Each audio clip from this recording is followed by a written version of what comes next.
Well, hello everybody, and welcome to the 393rd edition of the Boxing Asylum Nuthouse podcast. I'm your host, Steve Wellings. Joining me on the call, we have Rapping Rob Kelly, Ozzy Smith, Andy Patterson.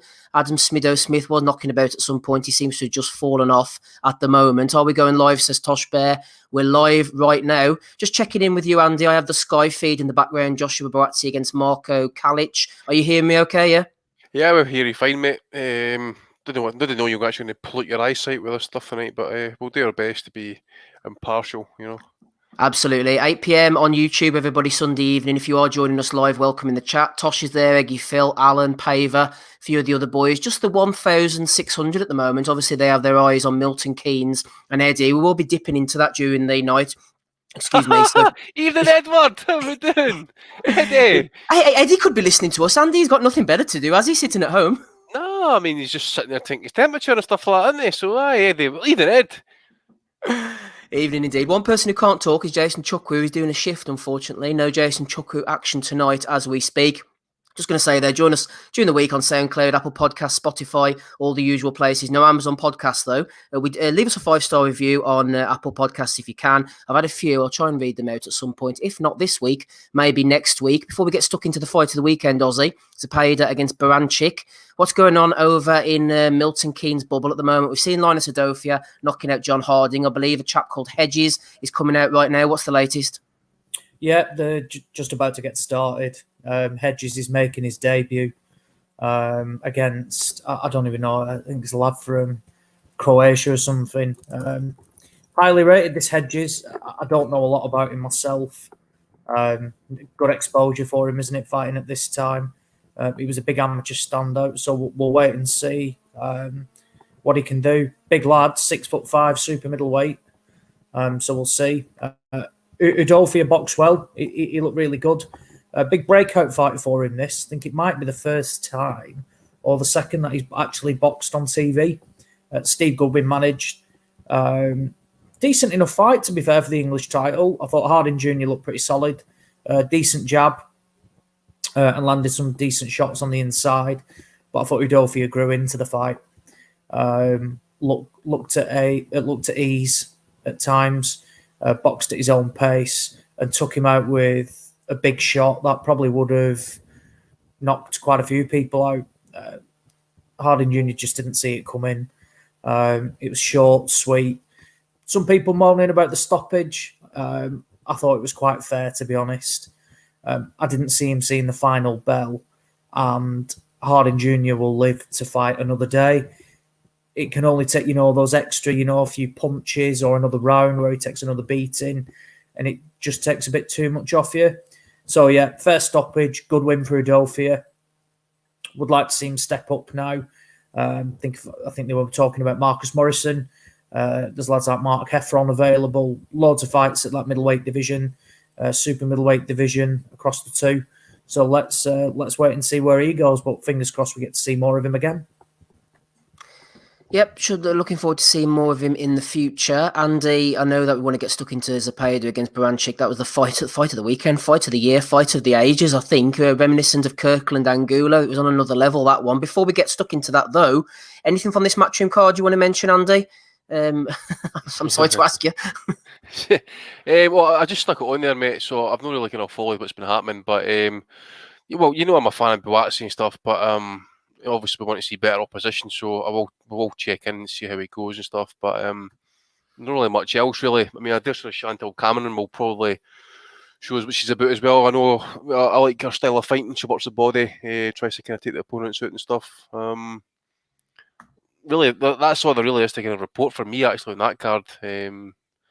Yeah, I mean, that is what it is, I suppose. Sunday night boxing, I'd rather be doing something else, which I'm already doing anyway, Absolutely. Love a bit of Sunday night boxing there. Smido appearing on the camera. Let's get into the fight then over in the bubble, Andy, Las Vegas. Jose Zepeda. I actually thought Zepeda would win, to be fair.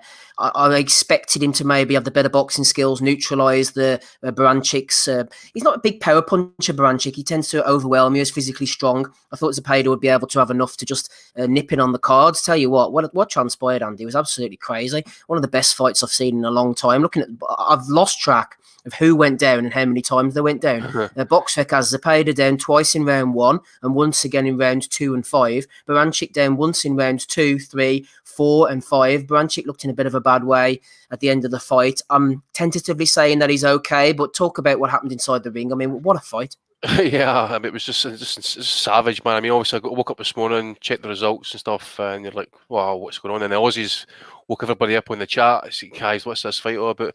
Absolute carnage, man. I mean, it's a career-defining fight, but also a career-destroying one at the same time. I personally don't think Baranchyk will ever potentially fight again, maybe even be the same fighter again, actually, even if he wants to fight. I mean, when he got knocked down the first time, I think for that point on, his legs were gone and were never solid under him and stuff, and that's him even managing to knock Zepeda down a few times afterwards. It was just savage, man. It's just insane. There was also, I think there could have been a fifth one. I think there was one knockdown didn't get called, actually. It might have been in round 2. Baranchyk had his back turned to Zepeda, and Zepeda kind of caught my left hand, I think it was, and it wasn't called. A wee bit kind of similar to Crawford against Khan, actually, but that one was actually called. But yeah, I mean, what can you say about it? I've watched it twice. Good luck trying to score it. I mean, Jesus, suffer. I mean, what can you say? It's just really, at the time, we really thought it was going to be a decent fight. I think it got delayed because of injury and stuff, and obviously the lockdown that has really, put the kibosh on it. It says we're really looking forward to it, but nobody was going to expect that was going to transpire. And that's just like a throwback fight way back to the days. Who wanted it most? Just kind of dug in. Fair play to Zepeda because he had his chance at a world title against Flanagan, and it was a freak injury, absolute freak injury. It's kind of like robbed him his chance of kind of winning a world title, and he's had to go to the depths of despair last night to try and get himself back into another title fight. Obviously, he's got the Ramirez close loss and stuff, but he's had to walk the gauntlet and he's come through it. But as for the knockout itself, I mean, my son actually, like 1-year-old, standing at the front of the telly for like a good minute and a half, just watching Baranchyk lying there. Probably couldn't breathe. Me. I thought the handling. I mean, I'm not a doctor, obviously, in that, but I think the way they handled him lying down there like that was pretty shocking. I mean, the gum shield should have been taken out of his mouth straight away, even if you got to prize it out. And then where's the oxygen mask? Is he going to pay for that? Is it a wee bit? Is it an additional cost? I don't know, but that to me was criminal handling. His personal welfare and that. Obviously, he's went to the hospital and stuff, but I think Lou DiBella or Chris Mannix says he's still in there and hopefully will be released tonight. But yeah, it was. I want to say it was probably the right thing to happen for Baranchyk was to get knocked out cold like that, because if that fight went the distance and stuff, you just wonder what kind of damage could have really been done in the end if the guys kept trading. Because Baranchyk was just heaving forward, winging shots and stuff. But see, if you look at the actual knockout punch and stuff, it was some shot for Zepeda, because if you actually look at his feet, his back leg, I think he's a southpaw, so his back leg actually, his left leg, actually popped off the canvas as he's like pivoting on his lead foot as he brings the left hand across. Beautiful shot, by the way. But just hope Barancyk's okay. I seen him live against Taylor, and he was all action, balls to the wall and stuff, and it was the same again last night. And it's in a way, it's actually cost him as well, because it was just chilling, absolutely fantastic. And a wee shout out to Tim Bradley and Bernardo Osuna as well, who were going absolutely. And then I think when they realised pretty quick that this guy's not moving, they're like okay, we better basically calm down. And then Bradley goes on morose and really kind of like emotional and stuff. So never miss an opportunity for a narrative. no, you got three time at the end and stuff like that. So yeah, it was unbelievable fight. It's probably fight of the year. Pick any round out of there for round of the year, and it's knockout of the year as well.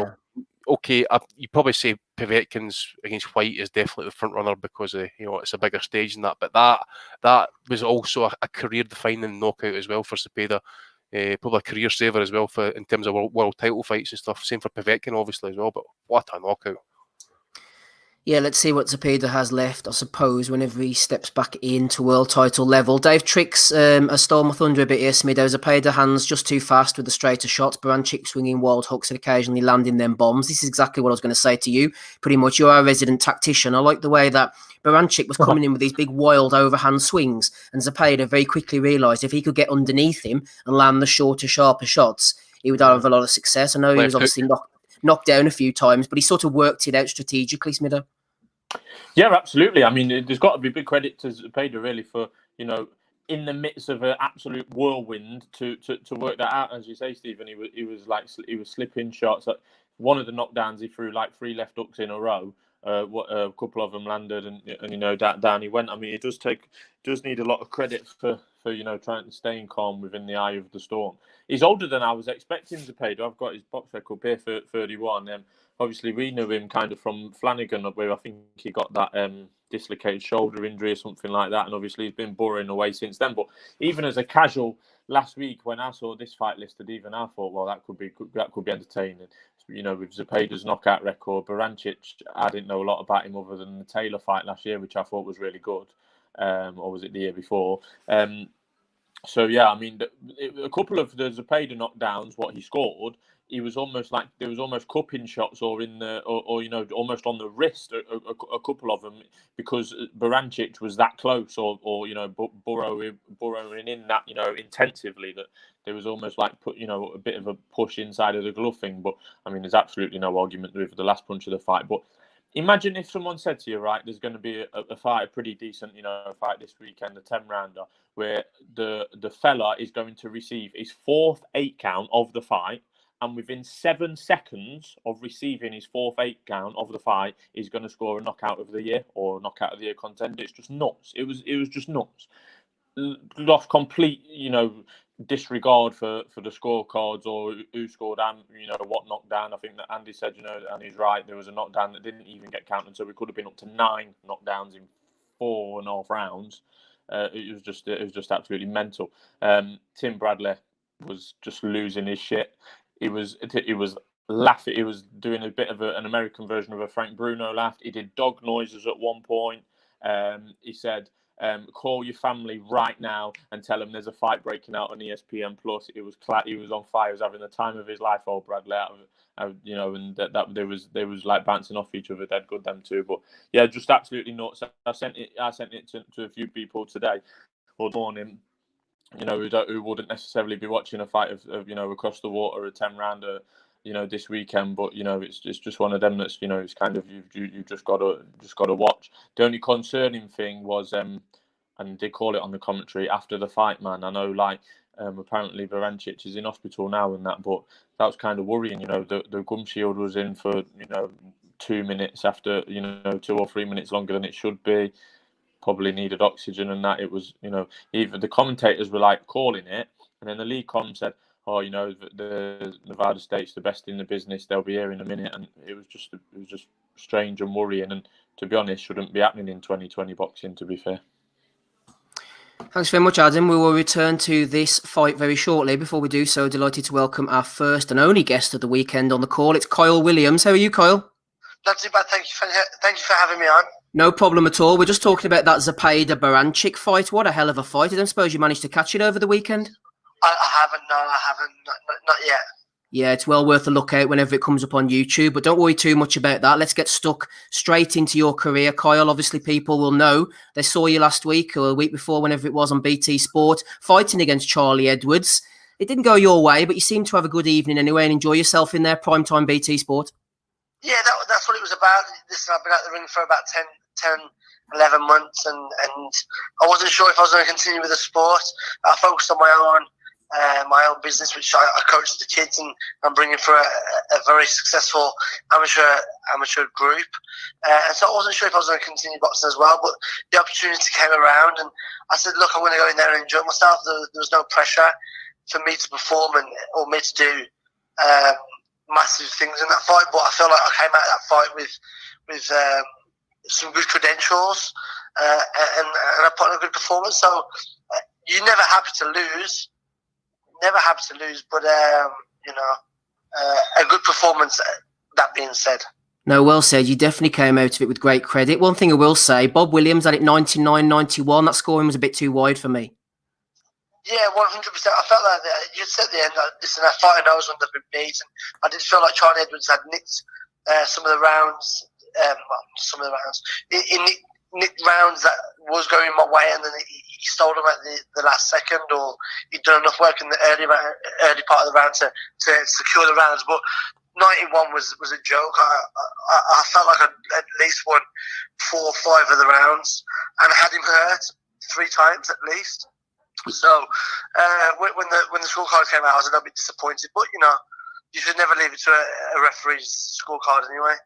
Yeah, obviously he would have learnt a lot in there. He's fought and won at a very high level. Do you think he had that little extra touch? Obviously, that touch of experience, like you said, he was sort of nicking rounds off you, and that you'll be all the better for that experience. I think it was preparation. If I'm honest, yeah. I didn't feel I was outclassed in there. No. I felt it was preparation. I wasn't fit enough. I was backing him up at times, and I just didn't have the gas tank to get him out of there. I do believe I had a few more weeks, 3-4 more weeks, I would have got him out of there. He'll probably say different, but us fighters will. But it was a great. It's mad because I'm learning at the highest level, so that can only hold me in good stead. Yeah, a lot of good feedback for you, especially in the chat as well. What about Frank Warren maybe getting you back on another card?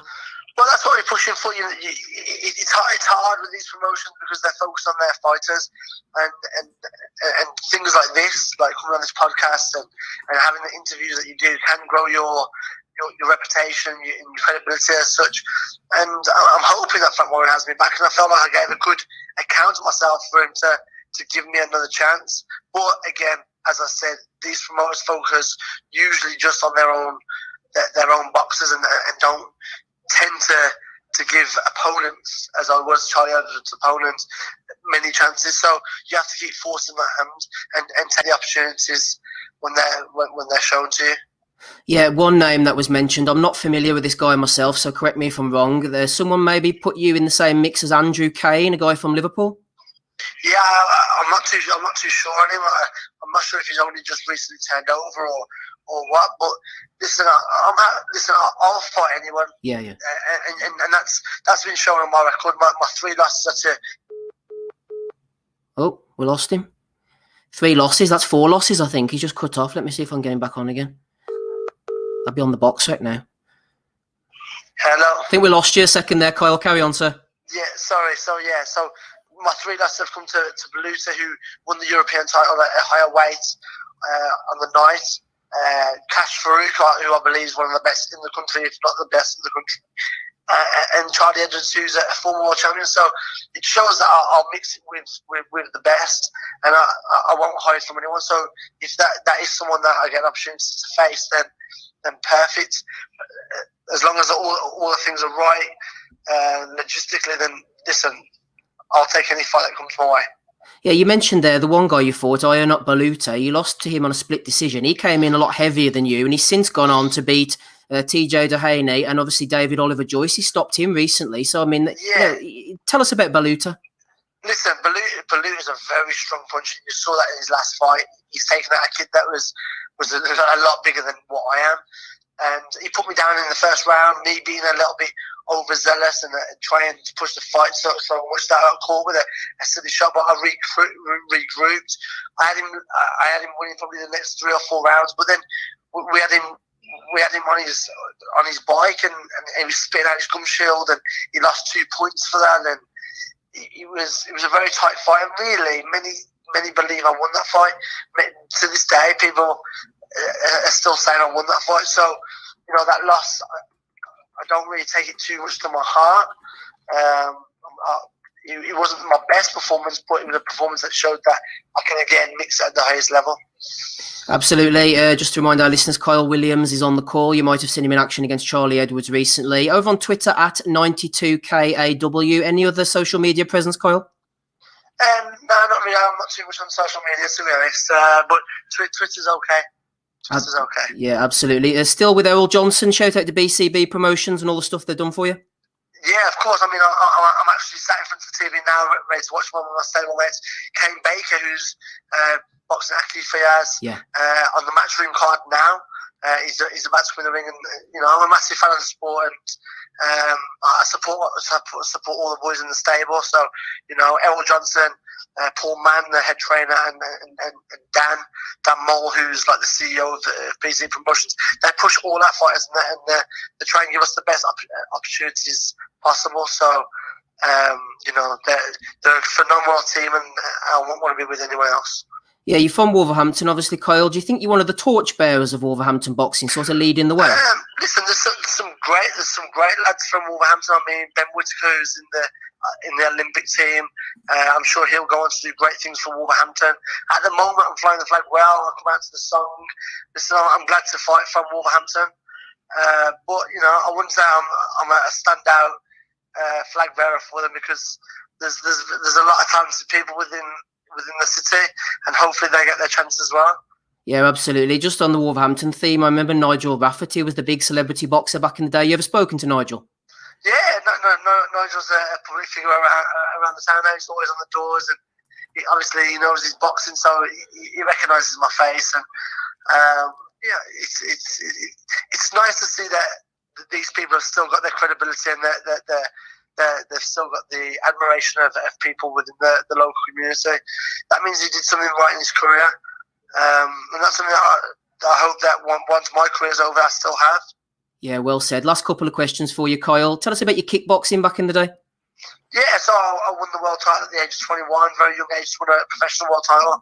I boxed, a fair few places within Europe, in France and Germany and stuff like that. So I've got a good pedigree in that. I teach it every day, and it's still a massive thing for me.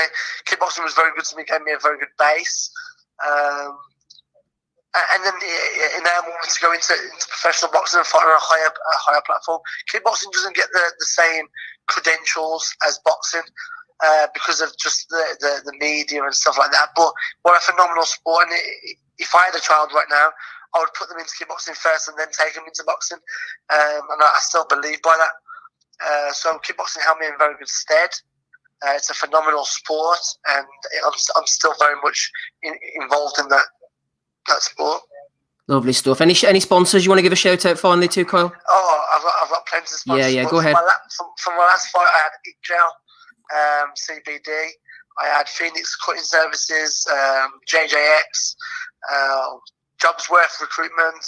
I have so many sponsors. I'm a very lucky boy to have the support of people around me. So if I haven't mentioned them, I do apologise. But they know they get the shouts out on my social media and stuff anyway. Absolutely, nothing to apologise for. Thanks very much for giving up your time on this Sunday, and best of luck going forward, Kyle. Thank you ever so much for having me on. Take care of yourself. Cheers, dude. Cheers. Bye-bye now. Kyle Williams there. Good guy. He's Kyle Wolves fan as well. Can't go wrong. Yeah, he put up a good show, Ozzy, against Charlie Edwards, I thought. He showed he's a bit of a character. He's doing the part-time, doing the fitness training and stuff like that, and I thought he spoke really well there. Good luck to him in the future. He did speak well. I enjoyed that. A good, honest pro, knows what level he's at. That Baluta, who, look, he got beat off very close, got beat on a split decision. We've seen what sort of level he can operate at. He battered Downey and he battered Joyce as well. I've not seen the fight with Williams and Baluta, so I don't know if it's available online. But he put in a great, he gave a great record. A great performance of himself against Charlie Edwards, and I agree with him. I thought he did have Edwards buzzed quite a few times, and the card was appalling. To give him one round is just disrespectful. He was a lot better than that, and I had it fairly even around the halfway point. I didn't look at it and think, I thought Edwards is in a fight here, and I think he highlighted that Charlie Edwards isn't a bantamweight. So yeah, it's lads like this who deserve, like other opportunities. He's come in. Edwards is supposed to be levels above. Williams, up the ante on him, put the pressure on him, and put in arguably probably one of the performances of his career. So yeah, look, what Frank Warren's got a couple of bantamweights. Dennis McCann is one of them. They always struggle for opponents for McCann. What a great opportunity that would be. McCann's a talent, but as Williams said, he's there for the opportunities, and as long as the price is right, he'll fight anybody. Just before we go back to Zepeda with yourself and Rob, Ozzy, John Hedges in action there while I was interviewing Kyle. Not too complimentary there. How did he look? He got beat. Well, sorry, he didn't. He didn't get beat. He got it on the Ian John Lewis's card, which was an absolute shocker. But he lost the fight. And I feel Jan Ardon was the opponent. It's a joke, absolute joke. He won the fight. I had it 3-1. Of course, Edward Hearn has just announced he had it a draw. Imagine my surprise. Matchroom fighter in fight, he lost, so he'll have it as a draw. But no, he got beat. I've since found out that Hedges has turned over decorated amateur, but never had any senior bouts. So he's not fought against basically men, basically. Yeah. So it's a big jump. So they've got to be careful with his matchmaking now, because every fight is going to be difficult, because he's going to be fighting grown men, and naturally just that man strength. It's going to be a struggle for him. Look, they've got time. He's only young. There's no need to rush him. And I think on today's performance, he's a long, long way off. But I don't get how Ian John Lewis gave Hedges the fight. I just don't understand it. It's an appalling card, and nothing will happen from it. I feel for Jan Ardon, really do, because look, it was a big opportunity for him.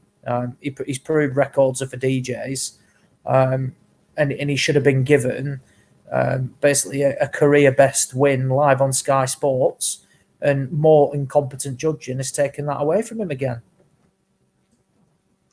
Rob's BRB, so I'm going to put you to work, Ozzy. I do apologise. Zepeda, Baranchyk, anything you want to quickly say? Or we can go to Andy on the undercard if you're burnt out. I think you've got plenty to offer here, haven't you? Yeah, loved it. Loved the fight. I thought it was excellent. I saw some people saying it was a bit messy. Couldn't give a fuck about that. Fucking hell, who said that? Yeah, I've seen a few fights saying, like it wasn't, like the most skilled. I'm thinking, fuck me. It's like, you can't... Literally, boxing fans, we've got a fight here where there was 8 knockdowns in basically 4.5 rounds, and we're now saying it wasn't, it was a bit messy. Who gives a shit? It was excellent. And I wouldn't mind as well, a lot of them were big knockdowns. Zepeda proved he's got a chin. Yeah, he hit the deck. But Baranchyk landed a couple of huge right hands and Zepeda got back up. And likewise, Baranchyk took some big, big shots. And I thought when Josh Taylor couldn't get him out of there... did Taylor stop him? No, it went to points, didn't it? It went to points, didn't it? I know he dropped him. He dropped him late, I think. Yeah. He dropped him late, didn't he? And I thought, fuck me. I thought if Taylor's a big hitter at 140 as well. Taylor couldn't get him out of there. That's a big statement from Zepeda. And look, it wasn't just, it wasn't that knockout was brutal. Absolutely brutal. The way he keeled over on his leg and stuff like that. It was unreal. There was a lot of hype about Zepeda when he fought Terry Flanagan coming over. And they said then he was a big, big puncher. And it was just a shame the fight ended the way it did after 2 rounds and Zepeda dislocated his shoulder. And he's had some rotten luck after that as well, with bad cuts, a couple of close. He got beat off Jose Ramirez in a close fight as well. But look, he's bounced back now. Great win. Excellent win. Hope Barancyk's okay. I know he's still in hospital. Disappointing not to see any oxygen available, and you've just got people stood over him, like just looking at him. Look, that's not good enough. That you've got basically a bloke's life on the line. The very best medical facilities should be available at all times, particularly in a fight headlining on ESPN Plus with Top Rank. So hopefully Baranchyk recovers. I've no doubt this fight will take a lot out of him, because that was a heavy, heavy knockdown. And for Zepeda, look, he called out a rematch with Ramirez. I don't think that's going to happen yet, because I think Ramirez's next fight is either going to be Josh Taylor or Jack Catterall. If not for Taylor, he'll probably sit and wait for the unification. If not, I would not. I'd like to see Josh Taylor against Jose Zepeda. Why not? If the one for all the marbles is not there, then why not Zepeda? Great opponent, will certainly bring it, and I think we'll bring the best out of Josh Taylor as well, because Taylor would be wary of a bloke who can clearly punch. And you can argue Zepeda may well be the biggest hitter at 140. The other thing as well is Ramirez is now, he's got a backlog of mandatory defences. That was a final eliminator last night for the WBC title. So now he's got, as you say, Jack Catterall and stuff like that. Yeah. So he's got 3 decisions to make. Does he go through with both mandatories, or does he vacate? What does he do? He's got options. He's not got options. He's got options. Sorry, but he's got a situation. He's got to really try and fix it somehow. The one thing with the WBC one is that Victor Postal was his mandatory, and that just happened. Yeah. So I think he'll have some leeway with that at least. So I certainly think I think we know what it's going to be. It's either going to be Taylor next, or it's going to be Catterall next. And then the winner of Catterall Ramirez will fight Taylor, or the winner of Taylor against Ramirez will probably fight Jack Catterall, or vacate the belts and go in a different direction. Maybe go to fight Terence Crawford, something like that. But yeah, you're right. Ramirez has got to play it. It's going to be interesting. It was a very close fight with Zepeda last time out. I think there's only a point in it on all the cards, something like that. So, look, I can't remember the fight round for round, but it's a fight that you definitely won't want to see again. And after you've seen a guy who, gets dropped twice in round 1, and once again in round 2 and again in round 5, but can still come back and win in that manner, you certainly want to see more of him again. Yeah, absolutely. I don't remember seeing that fight, but the more I see of Zepeda, you maybe think that Terry Flanagan possibly got away with one there. To watch, Buatsi undercard watch, it's Aqib Fiaz against Kane Baker at the moment, just going into round 2. We'll keep you updated on that one. Unless you're watching during the week, you'll already know what's happened and who has won this fight. Just before we go to Rob on Zepeda against Baranchyk, I'll have a quick word on the undercard. Jimmy Barnes getting knocked out by Mitchell Sipe, the 2 big heavyweights going at it. That's Sipe, terrible tattoos. Come on, what are you doing? And Barnes absolutely squared up, getting battered. Haven Brady Jr. could be one to watch. Won his debut against Gorwar Carrier. He's only 18 years of age. Duke Ragin.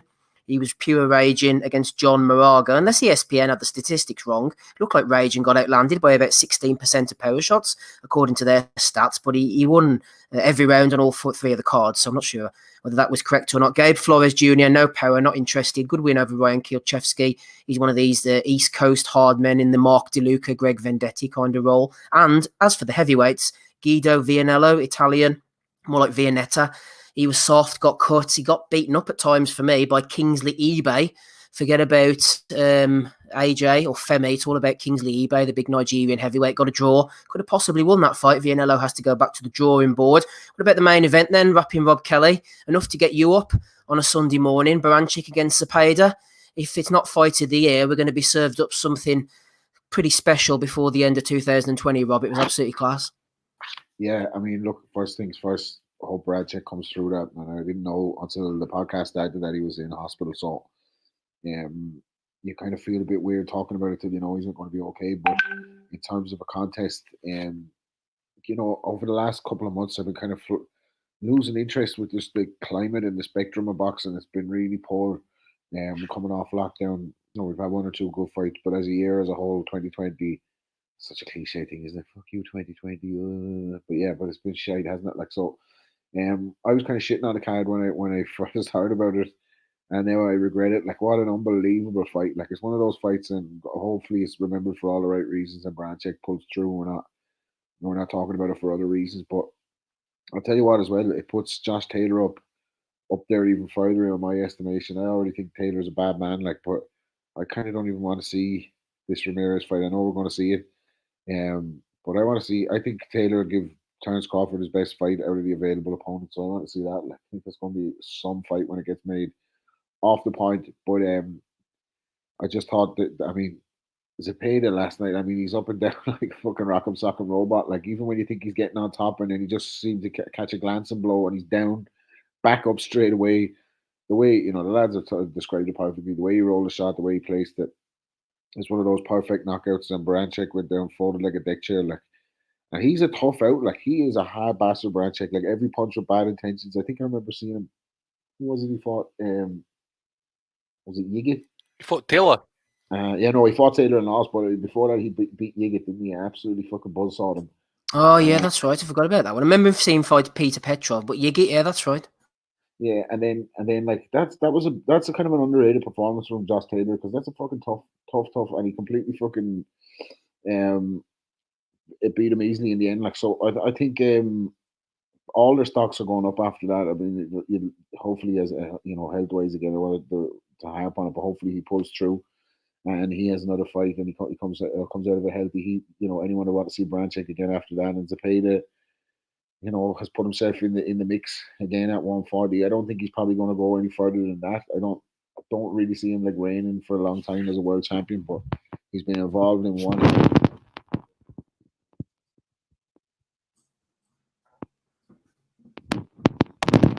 And I'm trying to keep the immune system up. Evening, Ed. Eddie's there somewhere. Hopefully Rob's okay out there. Episode 393, Andy's here. Ozzy, Rob, we've lost Adam Smith, unfortunately. The ladies will be disappointed to hear that. You back with us, Rob? No, I was going to say he didn't Eddie make it. I'm wondering, like, is conspiracy world going to go mad? Because Eddie came out like and said, stop all this bad news, worry about focusing on your immune system. And then the next day he tested positive. And I was looking at one of his IFLs. It was really sad, because he said that he's quarantining on the top floor. And sometimes he comes out of the room with his mask on and he says, hello. And the kids say, get back in the room, you dick. And then apparently they're upset about they're worried about the coronavirus as well.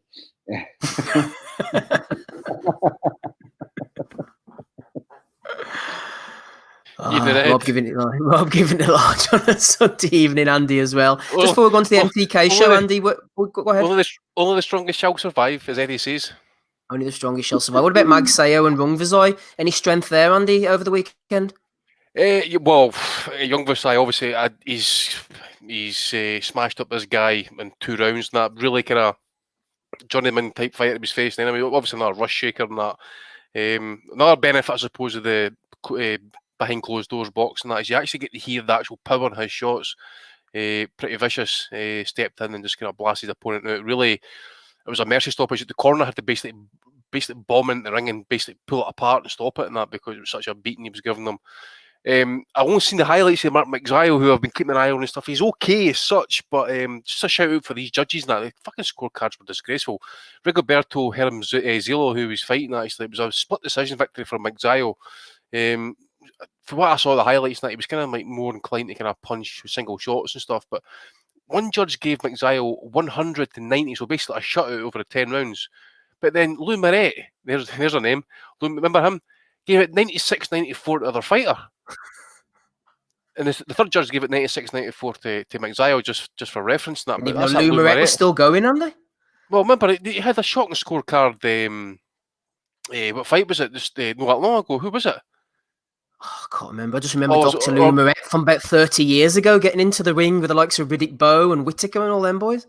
Or was it a referee? I can't mind. He was involved in something recently in that. But anyway, so Rungvisai, yeah, decent win.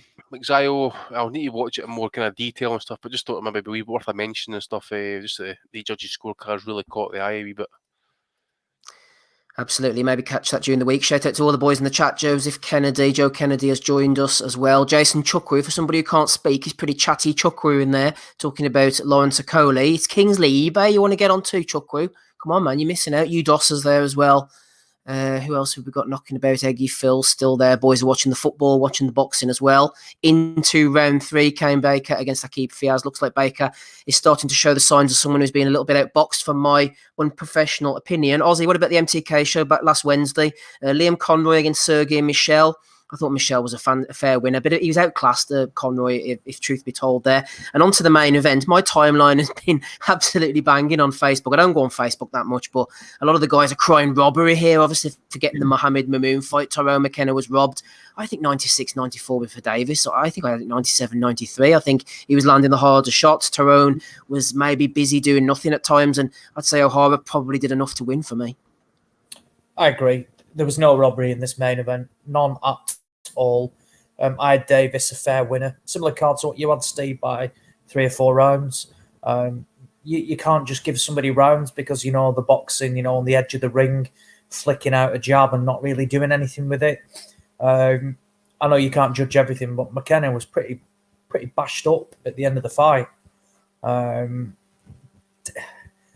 Davis he's so basic.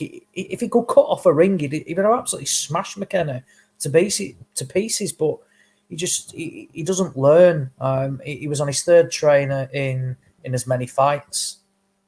Kevin Mitchell did his corner, but to be fair, I thought he was a fair winner. Again, if he threw a left hook, he wouldn't have been able to miss as well because McKenna was wary of the big right hand. But look, it's a big win for him because it opens up some doors now. I think they get a contract with the top promoter. I don't know who. There's talk it could be Top Rank, and the purses are pretty guaranteed and the big money as well. So I think it's a 4 or 5 fight deal, which can set you up if you're getting paid well. It can set you up for pretty much for life. But they're talking, like big purses. Conroy was just completely outclassed. He was smashed to bits off Michelle. Never in the fight. Michelle, considering in his first fight, which was against Tommy Philbin, who's not great, he looked pretty average, but this was a much better performance. Raised the levels, and it showed, and Conroy was well out of his depth. The rest of the undercard, I watched the Ben Fail against Robbie Chapman fight, which was quite fun actually. Look, we've had Chapman on the podcast before. He knows his role. He's in the away corner, but comes to win. And if you're not on your game, we'll make it difficult for you. And I watched Stevie Ward against that Joan Valau. Ward looks physically better. He's a big bloke, and you do wonder how he made light heavyweight and how much it took out of him. But I know from what you've always said, Steve, that the ceiling's pretty low with Stevie Ward, and I think when he comes up against somebody that A, can crack, and B, will cause problems, he may be on the receiving end of a defeat. But we'll wait and see. Domestically, there's some fights to be made at cruiserweight. And I've no doubt Stevie Ward will be involved with them, so we'll wait and see what goes on. Absolutely, Andy. I don't know if you saw anything this last Wednesday. It wasn't on YouTube, as I erroneously thought. It was on Sky. McKenna against O'Hara Davis. Get a chance to catch up with it at all? Any thoughts or opinions from you, Andy? No, I've never seen it, mate. I did see there was a bit of debate, dispute going with the scorecards and stuff. I did see Sergey Michel actually. Funny enough, I think I actually mentioned him last week on last week's podcast and stuff. I think I can't remember who he fought in the amateurs and stuff. I mentioned him last week, forget who it was, but he had a decent victory. I agree everything about Big Ward Day and stuff. I think he's got a place in the game. I just think it's at domestic level, which there's no shame in that. Didn't catch McKenna against Davis, unfortunately. But to be honest, I ain't watching O'Hara Davis anymore. I mean, the guy's a fucking bum. Right, and hear him after the fight and that saying as well as I've took this so seriously and that this fight and stuff. I haven't went out clubbing and stuff like that. Well, fucking big on you, O'Hara Davis. What a man he is. He hasn't went out clubbing during a pandemic. That shows some considerable restraint. What a tadger, man! What a fucking tadger. No, I mean, seriously. Yeah. I listen. Unless he's fighting Josh Taylor again and that, just so I can see him getting crucified, I ain't interested in watching him, mate. He's another one who's got his level and stuff, but it's no at world level and stuff. Does he now get a contract with MTK? I think so. It's like £100,000 and 5 fights or something. No, it's not with MTK. It's with a promoter, so I think it's with Top Rank. All right. Interesting to see what he gets. Is that the same across the weights then, is it? Could you imagine Liam Conroy picking up a contract with Top Rank or something? Yeah, I think it's Top Rank, but yeah, so it's same across the weight. They say a top promoter, but with the deal, it's either going to be Matchroom, naturally, because they work together to go on Sky, or it's going to be Top Rank. I had this vision, what would be class as if, they had 2 contracts, and they can choose where to go. And I just love it because O'Hara Davis has said he'd never go to Edwards, so he'd just pick up this contract, toss the Matchroom one out the way, and then hold up the other one and buzz off it. Can you imagine Bob Arum? I've never heard of O'Hara Davis. He fucking quit like a dog against Josh Taylor, and you want me to sign that fucking bum? But yeah, look, if it's 20 grand a fight, I thought it was more than that, Steve. I thought it was more than 100. It might be. Fights, yeah. But look, you've got 100 grand payday. 100K coming up for your next 5 fights as a minimum. It's decent money. And look, Davis has done well out the sport already.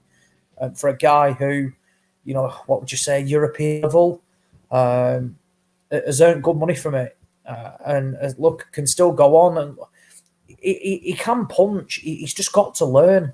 Like I said, you start tweaking a little things like, look, if you can learn to cut the ring off, it'll make a massive difference for him. But he doesn't listen. One thing that struck in the fight, Kevin Mitchell, he said after in his interview, he said, yeah, my coach, Kevin Mitchell, was telling me to get busier, start throwing, like 2s, 3s, 4s, put the pressure on McKenna, I'd get him out of there. And he said, I just ignored him. He said, I didn't want to take any risks. That's why I was just throwing single shots. I'm thinking, why? It reeks of a guy who has no trust to anybody and has severe trust issues. Because when you're going in, look, in that ring, it's you against your opponent. The only people you've got with you are the ones in your corner.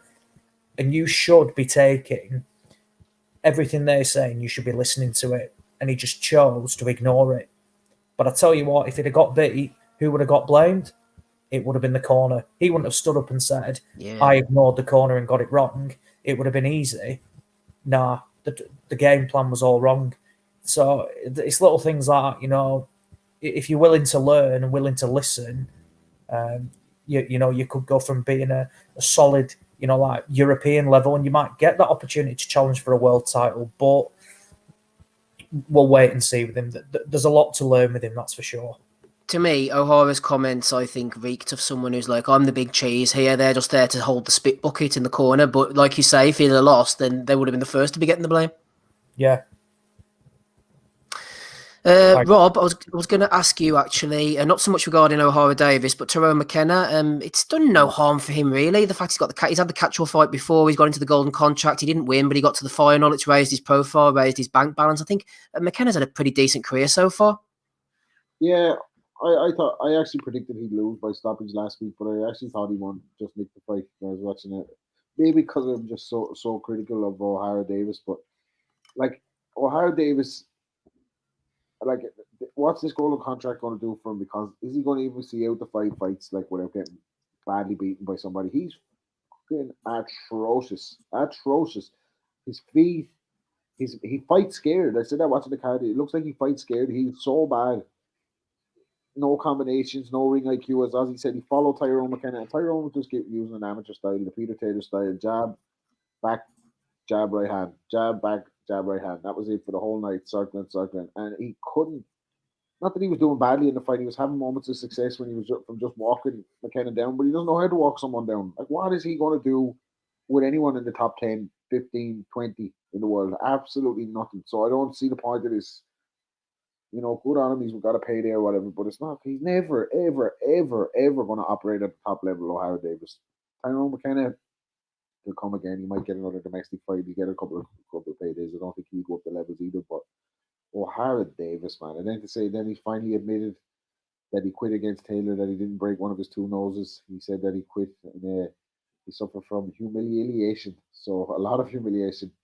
For O'Hara Davis for his loss to Taylor, but like I don't want to run any fighter too much into the ground, but like he's not going to do it. Like he's just not going to do it. Like he'll never ever be a top level fighter. I don't give a fuck who he stands with, top rank, matchroom, Uncle Al. It's never happened for him. Like. Uncle Al won't take on anybody like him. Andy, I want to ask you about Avanesyan and Josh Kelly. Just before we do so, is there any interest in this German card next week? Dominic Bassel going in against Robin Krasniqi. These seems to be guys that have been, especially Krasniqi, just been around forever. Yeah, as Bassel, I think he's picked up that interim WBA belt and stuff. Yes, he has, yeah. We're mentioning him last week and that as an ideal opponent for like Joshua Buatsi and stuff. So fair play. I mean, I think he picked it up off that Sven Forling as well. So him and Krasniqi have actually, they've got a bit of history of having beaten that Sven Forling as well. So I watched Krasniqi's last fight. It was that guy came to fight him actually, but he's also at the end of the road. I fancy Bassel actually to win it on points. Kadiro, he's gone for his defending his German title and that. I suppose that's classed as a step up of sorts and that, but I've never seen the guy that he's fighting. I think he's beat your kind of usual nondescript Bosnians and stuff. So again, it'll be another fine tuner for Kadiro as he kind of obviously gets himself into the rankings and just kind of work on his trade and that. He's still young. I don't expect him to be kind of chasing titles until at least he's in his mid-20s to late 20s and stuff like that at this point. So, yeah, so I'll tune into that card. I see Lemieux and Makhmudov's fight next week as well, so it might be a wee bit interest on that Canadian card. And I see Maxi Hughes. Is Maxi Hughes still fighting in Dubai next week, eh? As far as I know, on Friday the 9th, he's going over to fight 12-0 Viktor Kotochikov for the WBC International Lightweight title. Maxi's been took over there, Andy, as an opponent on the road, but I mean, good luck to him. Yeah, that Kazakh, actually, I seen him on the, I think that was IFL actually, was showing that card in Kazakhstan a couple of weeks back, sorry. It wasn't really much to write home about, to be honest. He ended the guy kind of early in that, but I think Maxi might have a wee chance with this as well. I think there's a belt on the line for us as well. WBC International Lightweight title. There we go. Old Mauricio will be kind of coining that in as well. Absolutely, with his mate. A quick word on that, Ozzy? I was going to say they agreed to this fight earlier this year, and then the pandemic hit and lockdown. Oh, is this the same one? Okay, yeah. So it's the same one. So they fancy this fight big time. He's fought your mate, Andy, Podosov's. Yeah, I've seen that. Yeah, the Kazakh lad. One on the undercard as well. Macaulay McGowan is making a return against. Yeah, I was going to say that against Rowan Darte, who was on with us before. Yeah, I know that name, Macaulay McGowan. Yeah, he's been around for years. Used to train with Arnie Farnell. Is that the journeyman? Oh no. Macaulay's 14-0 with a draw. Drew against Jed Smith. I thought he operated at 147, but it says he's a middleweight here. But yeah, so look, he's operating at 160. That'll be a decent. But then dates are 147. I haven't a clue what weight he's at then. Must be around 147, 150 for this fight. But yeah, that'll be a decent fight. That it's an a real odd card, isn't it? Who is organising this fight? D4D Promotions. Yeah, it's probably empty. It must be MTK Proxy or something. They go out there, don't they? And I know Hughes is signed with MTK now, so. And it's on ESPN as well. There'll be a good chance to see if IFL are carrying that card actually as well. I've had problems trying to rewatch some of these Dubai cards that they put on and stuff like for geolocation block and stuff like that as well. So I don't know if you're able to even watch it live on YouTube. I imagine they'll have something to do with it. Ozzy, I was going to ask you there. I put it up. Curly Watts asked me to stick up the Chewbacca picture about Avanesyan against Kelly. The off again fight seems to be off again. Doesn't look like Avanesyan's ever going to get his chance. You there with us, Oz? It's like he dropped off, I think. Maybe the problem's with me. Can you hear me, Andy? I can hear you fine, mate. Aye. All right. Any word on Avanesyan while we try and reconnect him there? I mean, that fight doesn't look like it's ever going to happen, does it? Well, is it what's the latest, mate? I know you've got that picture up there. I was having to read it when you put the Chewbacca picture up. Yeah, Neil Marsh put something up. He said, "What a shame. It's looking very unlikely this fight will happen. Shame Josh Kelly don't fancy it, as it would have been a belter for the fans. Truth always comes out. He had to go at boxing booth again. Don't think he will be taking a vacant EBU title as you're failing to participate in a challenge you accepted." The boys in the chat there having a comment on it just now as well. Joe Kennedy was saying Eddie said he could be moving up to 154 instead. And they're mentioning Yulusinov and all that. Well, Lusinov, that's a safe option for Kelly, I suppose. I mean, I've not been fully impressed with Lusinov since he turned pro. He's a good amateur, I must admit, and that his style is more amateur, kind of amateur set up for him. But what are they hiding with Kelly? Is it the same with Buata said? They're taking their time with him? Is he hiding something like glass and stuff? We don't know. Avanesyan again, I mean, just getting fucked about, the poor cunt, isn't he? I mean, he's lost money on the fight in the past before. I think Avanesyan just needs to say to him, look, fuck this fight. He's been dicked about too much and stuff like that. At the end of the day, he can get a payday elsewhere, but maybe not the same amount. But who cares? Fuck Josh Kelly, man. As Rob will probably mention that as well. As where's these triple left hooks?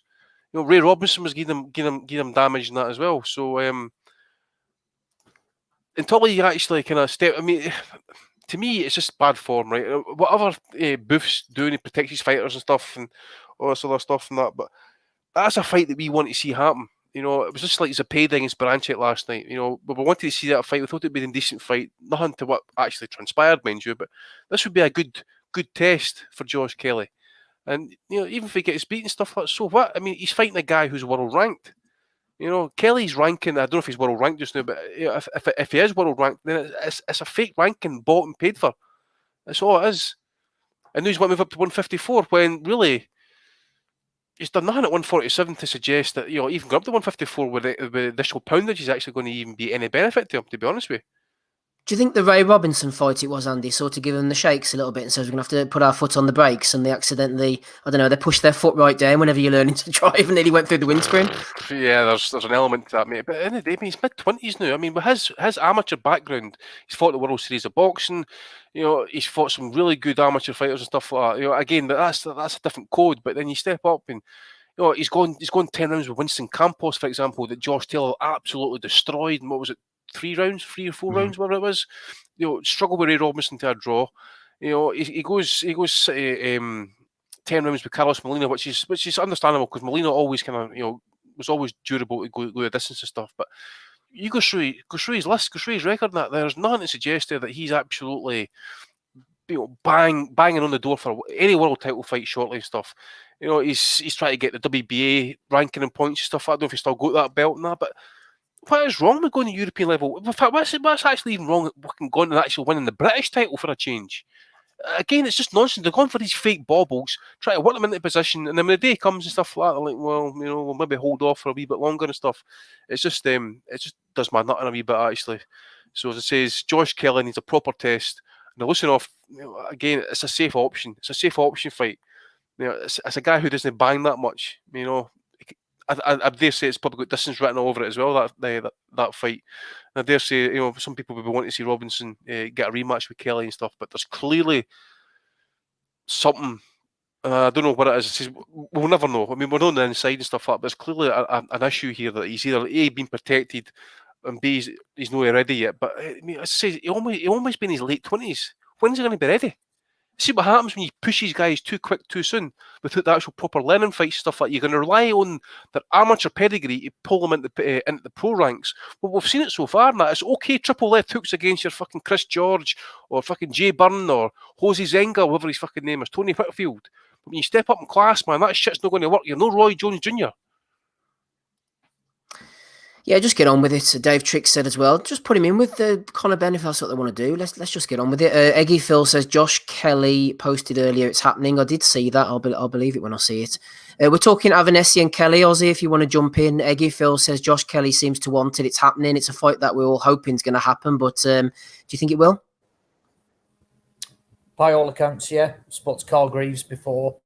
And they basically said they think what manager Neil Marsh put out yesterday on Twitter, basically calling him out and saying, look, you don't want it, Adam Booth, you do not want this fight. Anyway, a big U-turn has been made. I know pressure was being put on from Hearn as well, actually wanting the fight. Kelly wanted the fight. Booth wasn't interested. Clearly bit the bullet. They're taking the fight. It's a fight that's been spoken about for, God, I bet it's about 18 months, when it was first spoken about and first arranged. And then I think it fell through. And then Kelly pulled out, basically in fight week. And then it was rescheduled and the pandemic happened. So, yeah, fingers crossed it happens this year. It's not one of these that, we'll look forward to it in early 2021 because then it won't happen. But, yeah, we want to see it. My view hasn't changed on it. I think Avanesyan will knock him out. I think he'll stop him. Kelly just hasn't got that pop in his punches. Slick boxer, but I just don't think he has that. He doesn't have the power to deter Avanesyan. Avanesyan's in the form of his life, and I think he'll get to Kelly. And I think it'll be a tough night, and I think he'll get him out of there. Oh. I think Booth's trying to stretch it to see if Avanesyan gets old. Just try to stretch a wee bit longer just to see if he gets old. He's going to be about 50 by this rate. I know. Yeah. I mean, he did similar with the Hay Klitschko fight. They chased that for years, and then when it was time to sign, injury. Was it the shoulder or something like that? I mean, what it was. The back. Finally, the back and that, and then the Satanta deal went down the shitter, and that's what it was. Satanta deal went down the shitter. So then they bailed on it with a back problem and stuff. Canelo Triple G as well, Andy? Yeah. Yeah, look, he's 32, Avanesyan. just turned 32 as well. Boxed last December. So look, he's been out the ring a while now, 10 months. When did Kelly last box? Winston Campos. Oh, yeah, that was it. Yeah, that was it. The guy that Taylor destroyed in about 3 rounds or something. Yeah, and he went 12 rounds, didn't he? Or whatever 10 it rounds. was, 10 rounds. 10 rounds, like that. Yeah. When was that? So that was, same time. Last year. Yeah, same time. So last year as well. So both been at the same time. Fingers crossed it happens, because look, if Kelly again ducks this fight, it's not going to look good on him. And I'd want to know why. Why sign for fights previously and then make a complete U-turn? This fight has got to happen. It's not as if it's not appealing. European title on the line. You win that, you get ranked by all 4 governing bodies. It's a big fight, and one that Kelly needs. Like I said, they keep talking about, he's unreal. Look, he could be a world champion already. Well, we'll wait and see. If you're a world champion in the making and could be one now, you should be ducking people like David Avanesyan, who are fringe world level. So we'll wait and see. But this fight has to happen. I think the one person who doesn't want it to happen is Booth, but it seems like he's been completely outnumbered. So fingers crossed it goes ahead. Go to Adam Booth, indeed. Let's hope Kelly against Avanesyan does take place. Go to Dave Caldwell as the new one. I'm going to have to try and get that one cut as soon as I can. Kane Baker, Akib Fiaz has finished. They're just in the ring now, waiting for the announcement. We'll bring that to you as soon as we possibly can. Just while we're waiting for that, Rob, on tenterhooks, no doubt. Question came in from Mr. Boxing yesterday. Not so much a question, Rob, but more your thoughts. At live 6897, he says, I reckon Fury versus Caballel will be on BT pay-per-view. Dubois versus Joyce on the undercard. So obviously earlier in the night, we've had the announcement now from Frank, late November, early December. Dubois versus Joyce is going to take place. And that, sir, is how Frank has made the numbers work. What's your thoughts on that then, Rob? Dubois, Joyce sort of propping up the UK side of a Fury Caballel pay-per-view. What the fuck? Fury's not going to fight Caballel. This is a joke, is it? This is what Mr. Boxing yesterday is throwing in. Rob, what do you think? Say leave that where it belongs yesterday. Don't take it into today. Fury's not fighting Caballel, man. That's just ridiculous. Right. Dubois versus Joyce, though, I'm happy that they're both signed. I'm looking forward to that fight. There's some good fights coming up towards the end of the year. We're getting a couple anyway, at least. Is it coming up this year? Yeah. Dubois Joyce. It's supposed to be end of November, early December. Yeah. Yeah.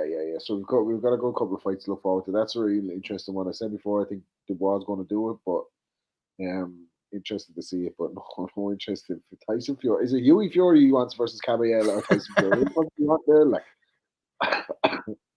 Evening Ed. Evening Ed, indeed. Wrapping Rob Kelly there. Interesting fight coming up next week. Maybe not a barn burner or something that's going to interest a lot of people. USA Showtime, Wednesday the 7th of October. Charles Conwell had the unfortunate fight against the late Patrick Day, 12-0, putting his record on against Wendy Toussaint, who's also 12-0, he, whatever it is. I've seen Wendy fight. He's actually pretty decent. So Conwell against Toussaint could be an interesting one to keep an eye on during the week on USA Showtime. Questions galore flying in. One for you, Ozzy, from a few weeks ago. Joe Kennedy, we haven't forgotten about this, talking about Jordan Gill. Might have been when Jordan Gill was last fighting, actually. Anyway, let's hit you with it now, Oz. Could you see Jordan Gill picking up a world title at some stage, or is European level going to be his ceiling? I'm not sure he has the power to keep world level opposition off him, says Joe Kennedy. Yeah, look, I speak about it quite a bit. If you've not got that pop, you're going to struggle, because even just having that dig can, deter opponents. Look, we saw Gill fall drastically short against that Tinoco, that tough Mexican guy. Bounced back with a couple of wins, one against some no mark in Italy, and then he beat Reece Bellotti pretty comfortably, but I don't think that's a great win. I think we've seen Bellotti enough of him now. Look, it's not easy at featherweight. I certainly think he can get to European level. He's got the skills there. He's a decent enough boxer, and he will get better. Clearly lives the life, wants to learn. But I don't see him personally. I mean, can you imagine him in the likes of like Warrington, Navarrete, Gary Russell? I think Galahad, would wipe the floor with Gill, Kanzu, Stevenson. No, I think he's a long way off yet. I think fights against someone like Ryan Walsh would be decent. Walsh, again, has operated around that. Should have done a lot better, really. like Jesse Magdaleno, Dogbo, other fighters like that. There's plenty of fights at that level, but not for me. Hope I'm proved wrong. Naturally you want British lads to do well. He comes across pretty well, Gil, to be fair. He's not an idiot, not an arsehole, but I think at European level is where he'll get to. Could well get an opportunity because he's got a promoter with deals in America and the UK. So he could well get an opportunity, stepping against, potentially against Warrington or something like that if something falls through. But I don't see him winning a world title, no. Thumbs down from Aussie on Jordan Gill. I'd agree with pretty much all of that. Interesting next week, Andy. Emmanuel Navarrete was mentioned there. Isaac Dogbo as well has been mentioned repeatedly as a possible future opponent, as maybe a yardstick for Michael Conlan. Park that to one side here. Emmanuel Navarrete is going in the bubble on the 9th of October for the vacant WBO World Featherweight title. This must be now into 10, 15 years. The WBO Featherweight title has been held by a top-ranked fighter. Shakur Stevenson has dropped it after his win over Joet Gonzalez. It's been picked up by either Emmanuel Navarrete or Ruben Villa. I've seen a little bit of Villa. He can box, but he's not a big puncher. I'm going to go for it, Andy. I'm going for the upset here. I think Villa's going to give Navarrete a lot of problems, and I'm going to go for him to win this. What do you think? Nah, I think Navarrete will win it. He's got a wee bit of height and reach advantage on him as well. Plus his wee bit of power, as you say. I don't think that Villa's. He was a good amateur as a junior. I don't know, much about him as a pro, to be honest with you. Others saying that as well as Navarrete's not really done much. It's like what he done for me lately since the Dogbo wins and stuff. And they really put a beating on Dogbo in both fights and stuff. So I expect him probably kind of do similar. Yeah, I'll say I'm going to go Navarrete. I'm going to say there's a late round stoppage. Go for like a 10 or 11 round stoppage, I think. Yep, I'm just trying to play this little clip. I believe it was the mighty O'Hara Davis. Andy, you've sent me a clip here of explaining things. Yeah, just explain it. Listen, I need a rest from boxing. I need a little break, even if it's a month off, just to enjoy life, get fat, be out with my friends. Because listen, I have sacrificed so much. I haven't gone to clubs. I haven't partied. I've been None of us have, to be fair. True, but listen, I need a rest from boxing. I need a little. What was that all about? All that listing off all those Burger Kings and all that type of stuff. I mean, once, fair enough, but they shouldn't have indulged in that second time. I don't think. No, I know. Just build that ego a wee bit, let him talk shit and stuff like that, let him breathe through his two noses. Yeah, it's going to be great to see him take another L at some point. O'Hara taking L's. No L's for Rapping Rob Kelly. Another question flying in from you, from Joe Kennedy, regular question asker that he is. What do you think about this one then, Rob? If we consider Canelo to be furloughed while the Oscar Golden Boy Promotions lawsuit is going on, is Jamal Charlo, the best 160-pound fighter in the world? I would probably still say Triple G myself. What do you think, Rob? I said that last week.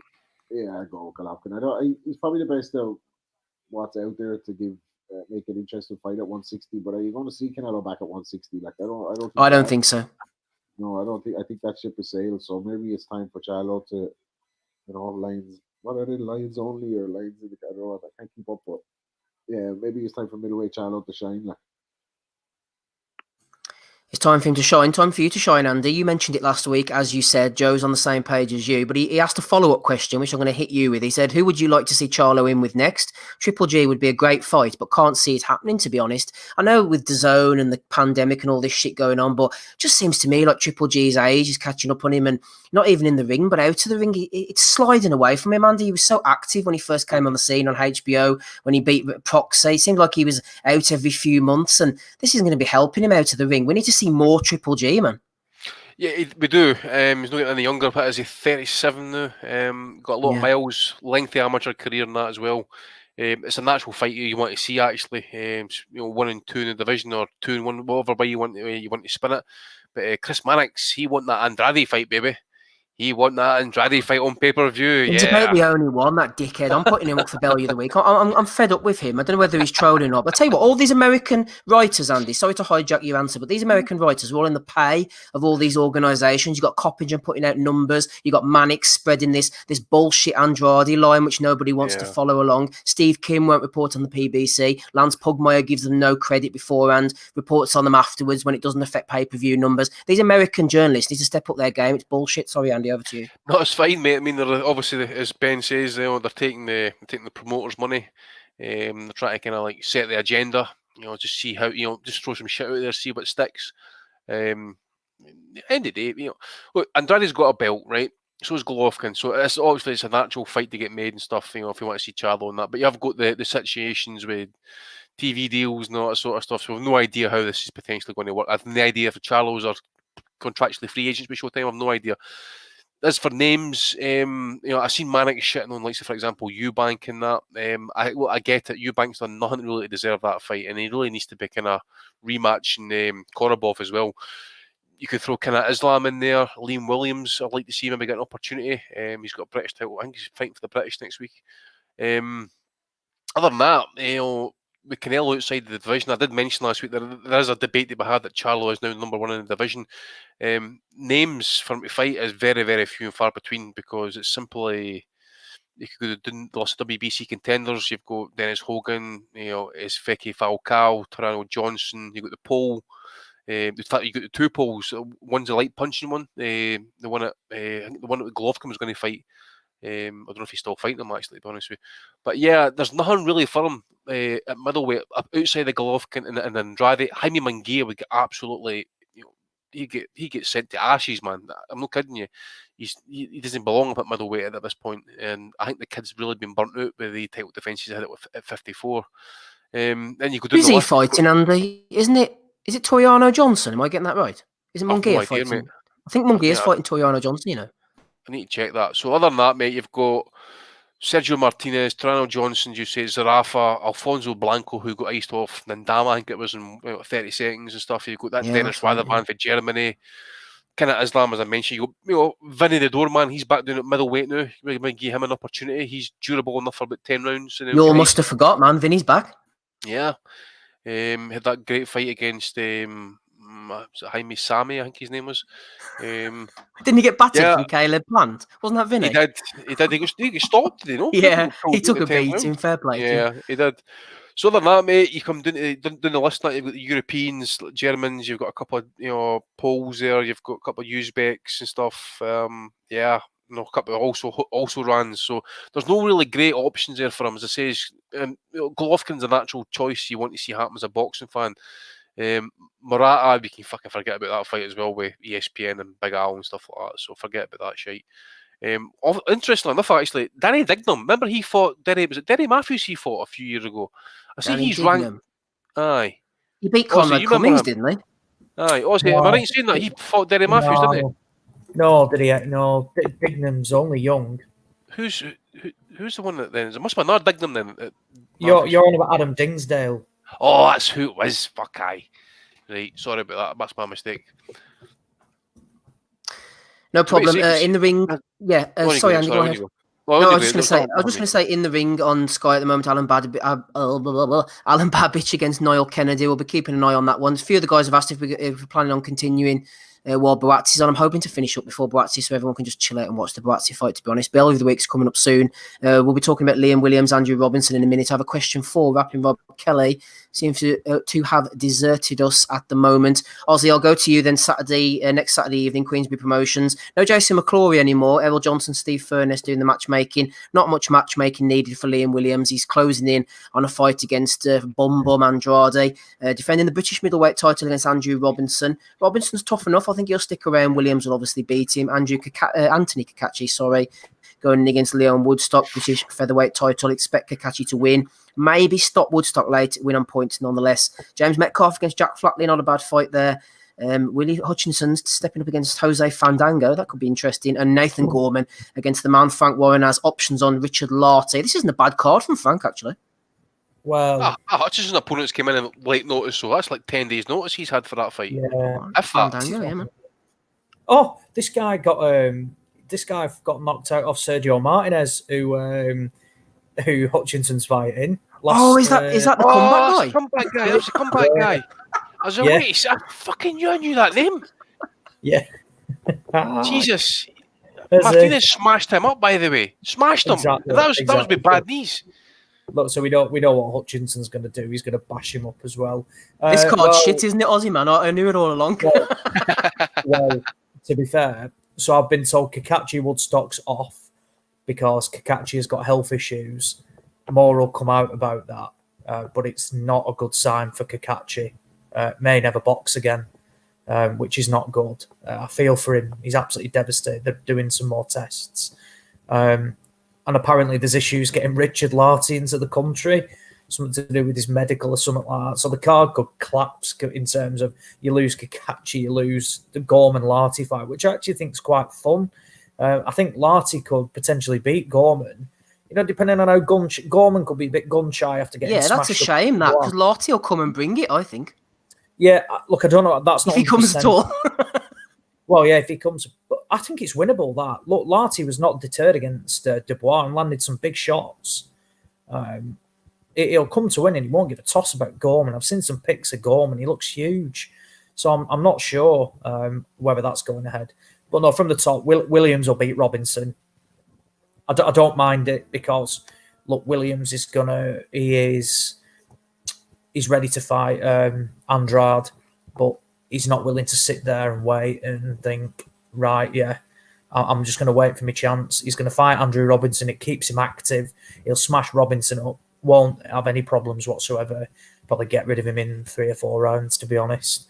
Metcalf-Flatley's a great fight. I think Metcalf will win.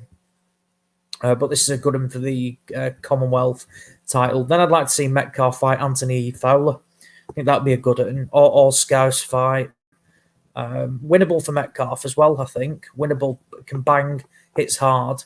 And then what's the rest? Mark Chamberlain's one to watch against Sean Cooper. That's a good fight.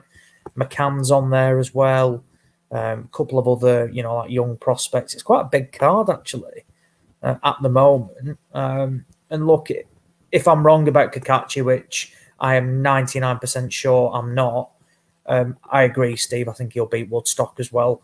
Woodstock's as tough as they come, but he is limited. And I rate Kakachi. I think he's decent.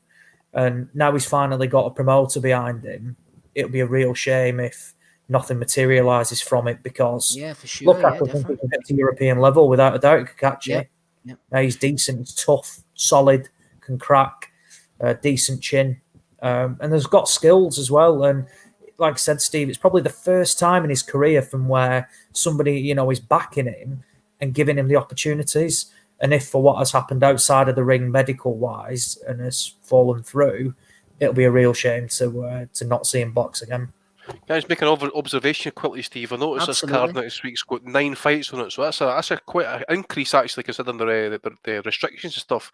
So hopefully, Frank isn't going to show those 9 fights. Please don't show them all. Because you can guarantee this could be a 2 a.m. start if Richard Larty gets his way under.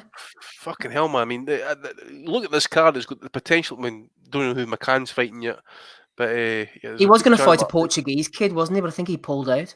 Yeah, maybe outside of Williams, I think every fight there's going to go a distance. But it looks like apart from Hutchinson, obviously. I can't get out of that. By the way, he's fighting Sergio Martinez's leftovers. That's just fuck it. Come on.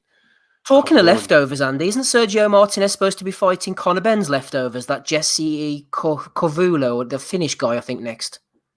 I've not seen friend of the pod, Tay Games, was revealing that information to me the other day, actually. Oh, he's kept. I think that's right. The Finnish boy, the deal got reached and stuff. Something for December or something. December in Spain. So after that, obviously, I think the fight after that is going to be Oscar. I'm going to see Oscar back in the ring as well. And then obviously when he's back. Obviously, Julio Cesar Chavez looking for an opponent after that big L he took a couple of weeks ago, so get the rematch made. Not. Happy Mob Kelly's jumped off. I had a question for him. I'll hold it. Just looking in the ring, and if you're watching this fight still, Andy, the absolute fucking state of this Babic. I mean, Jesus, I want Kennedy to beat him, man. He's just so raw, isn't he? Are you watching it? I've just switched to air, mate, so let's have a quick look. Yeah, it's weird, isn't it? Like I said, Basil's working the body here, by the way. I think Babic will get beat. He'll win this fight. He'll win tonight. And I've said it before. I don't think Kennedy is the one to beat him, but I certainly think Babic will get beat in as the level step up in opponents. And I'm not talking, about big step ups either. I'm talking like, someone like Fabio Ward. I can never bring myself to back Dave Allen. never bring myself to back. I backed Dave Allen for the first time in ages against David Price, and he was fucking rubbish. But no, someone like Fabio Wardley. That'd be a good fight, actually, Ozzy, because I quite like the look of that Wardley fella, yeah. Yeah. So something like that, I think it'd be like a Wardley type character that would beat him. I'll tell you what would be a good fight. We're talking about him getting the man who has Frank has got options on. Alan Babbage against Richard Larty. Ames just said that, actually. That would be a good fight. Yeah, it'd be a good one. He's down. He's down. Big Basil's down with the left hook. I must be behind. I've not got that far yet. Yeah, Basil's still doing well for me. What round are you in, like? Round 2. You got it on rewind just now or something like that? I must have, yeah.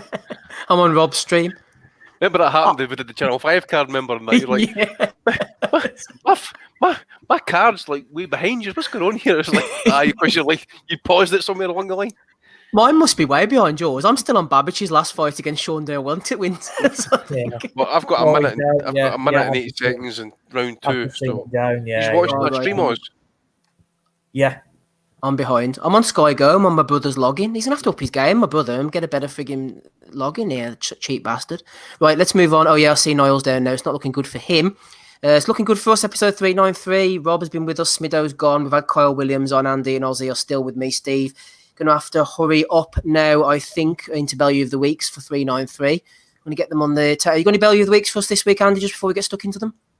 Yeah, I've got quite a few, mate. Eddie, obviously, catching old Rona, and giving him a blowjob. Bernardo Osuna and Tim Bradley, possibly.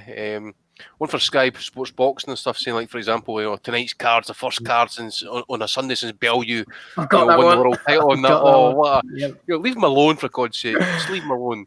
And obviously, Dominic Ingle. Oh, yes. Got him as well.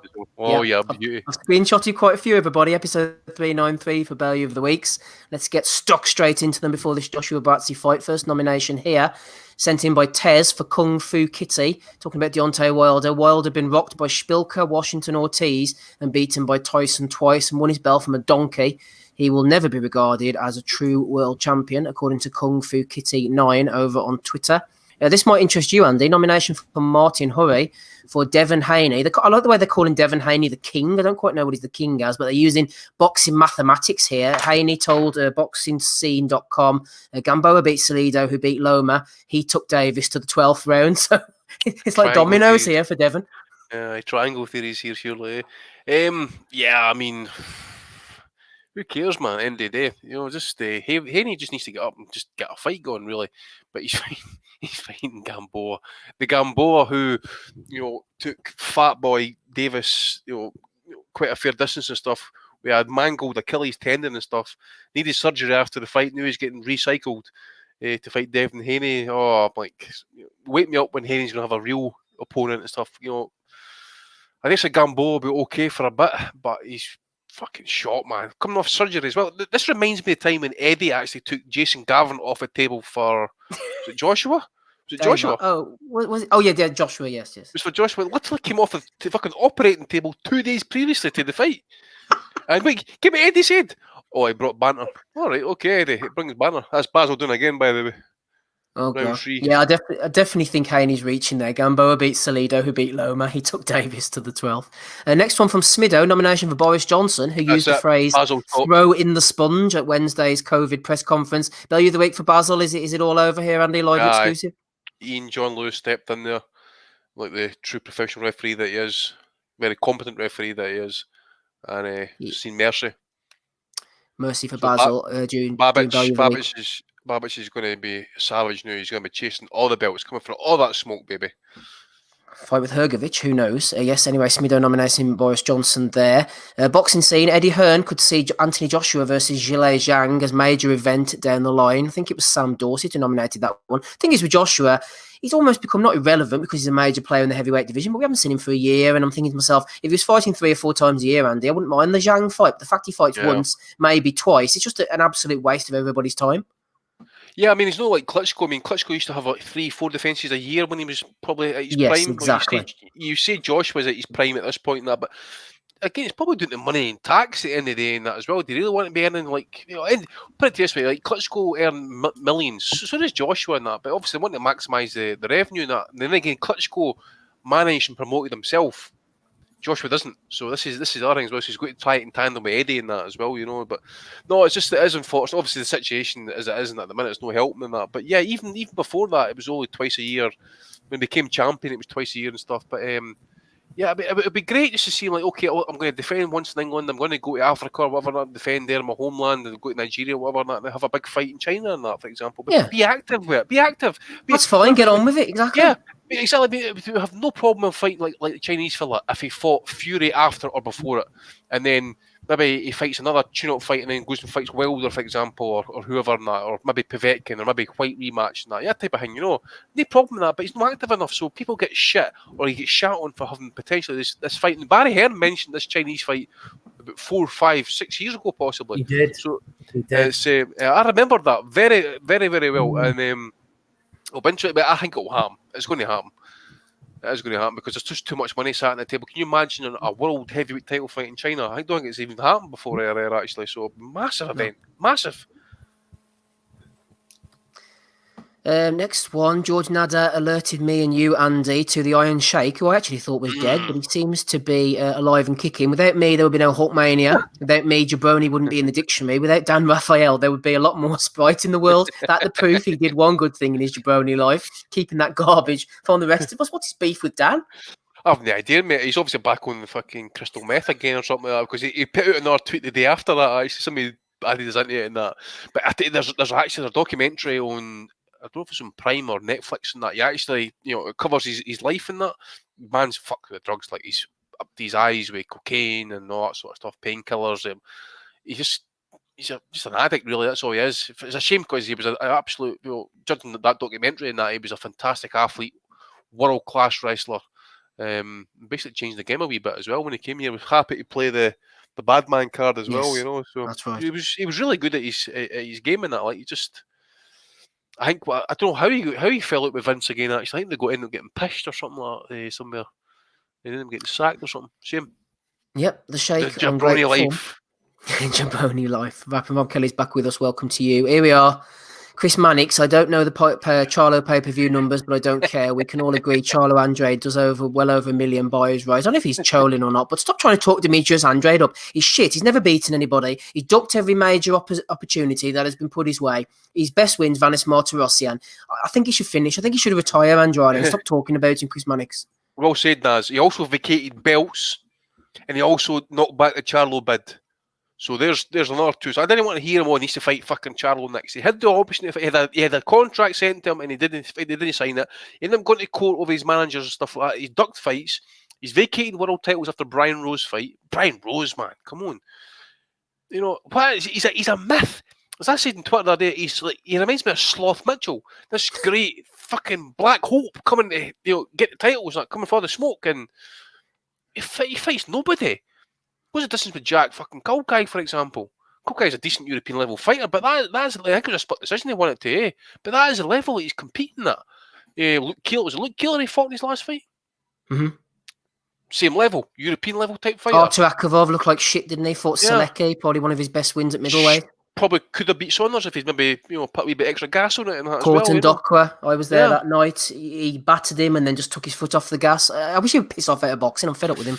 I know. It's just he's an irrelevance. Really. The only thing keeping him relevant is that belt and guys like Mannix doing Eddie's bidding, which is sad to see because look, you can Eddie's like, Showtime putting that Charlo card on, it's like polished a turd. I don't know if we're polished a turd, but we're sweeping some fucking shite off the fucking floor a day after that. Look at that tonight. Diarrhea milkshake he's serving up. Oh, diarrhea milkshake. No wonder he's hiding at home. Anyway, moving on. Trading leather boxing. Dilly White in the studio. World heavyweight contender. World heavyweight contender Dillian himself. Rematch with Povetkin coming up at the end of the year. Anyway, Trading Leather Boxing has nominated Elton Joe 9. Hi Josh, he says to Josh Taylor, will you be giving O'Hara Davis a rematch and a shot at your titles if he wins tonight, or will you avoid him now he's teamed up and trained by Kevin Mitchell? I think that ship has sailed, to be honest. What about this then, Rob? the big man still adjusting to fame, Adrian Broner. Look on the screen right now, static. Premiere on World Star Hip Hop. Rob, what do you reckon, AB? Dusting off the microphone. Some Just people where you actually want to like go. that. I've actually heard that static, and I tell you what, it would have sounded better if it was actual fucking static. Horrendous. Think about how bad AB sounds, and now imagine it auto-tuned. Fucking shocking, man. Absolutely shocking. Better chance of getting 100 million from the fights anyway, and we already know he has fucking no chance of that. So, no, leave rapping alone, AB. Stick to the ring, baby. Get out the ring, says rapping Rob Kelly. Eggy Phil, yeah, late entrance for Belly of the Week. Throw it in by all means if you want to. Joe Gallagher on Pro Boxing Fans. I want a rematch on the grounds of the judging being terrible. So he must be trolling. The judging's terrible. The right man got the win. Bolotnik's against Burton. He's not calling for the judge. The judging Ryder, to be again the Ryder Callum Smith fight. No, he's just obviously doing his bit for his man and stuff like that. But it was just too easy. Far too easy to kind of call him out on that because it's hypocritical. That's all it is. Remember what he said after Ryder Smith, by the way? He said that'll be chip paper tomorrow. So, that was chip paper, Joe G. Yeah, in with the scallops, Joe. Belly of the Week nomination for you. Here's another one who needs to piss off out of boxing. Bean. We can't have them all, says Bean, when he was asked about why he's not showing Loma Lopez and Davis Santa Cruz. Adam Smith explains why Sky Sports have not secured the UK broadcasting rights for upcoming US bouts. These are the biggest bouts in boxing. Lomachenko against Lopez and Davis Santa Cruz. Back in the day, they were showing De La Hoya, Mayweather, Roy Jones, everything. Sky Sports is there for boxing. Boxing fans are paying a subscription to watch boxing. Bean. So why don't you piss away off with your, we can't secure everything. Just secure the best fights instead of putting this shit on every night. Niall Kennedy against Alan Babbage and John Harding and all these other guys, man. I'm raging tonight, Andy. Bean's starting to annoy me now. I know. At the end of the day, because it says Loma Lopez is 2 weeks time in that, and I'm seriously considering staying up for it. But I'll need to pay for it. I'll need to go and get a stream somewhere and sit and watch it because fucking Bean can't get his fucking schedule fixed up because they're cutting back on the boxing budget. He's passed up Santa Cruz Davis and that as well. Unless it's matchroom fighters, they ain't interested. They ain't interested in any other fucking thing. The deal's up, I believe, for renewal late this year, early next year and stuff. Any suggestions that they might even renew it? I mean, Eddie might want to go alone with his own, try and get that shit pumping.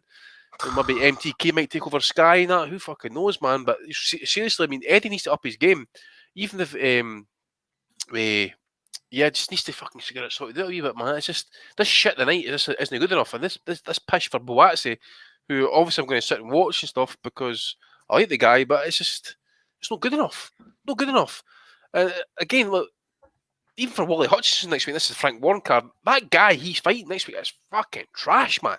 Should not be anywhere near. And I tell you what, see if he ends up on the fucking TV segment of that BT broadcast and that. Again, that's part of the problem. There's just too many shit fighters getting airtime, and these fights should be happening later in the show, like Danny Young mentioned a couple of weeks ago. Get the main events on early doors, then so we didn't need to sit through all this shit for the best part of 3-4 hours.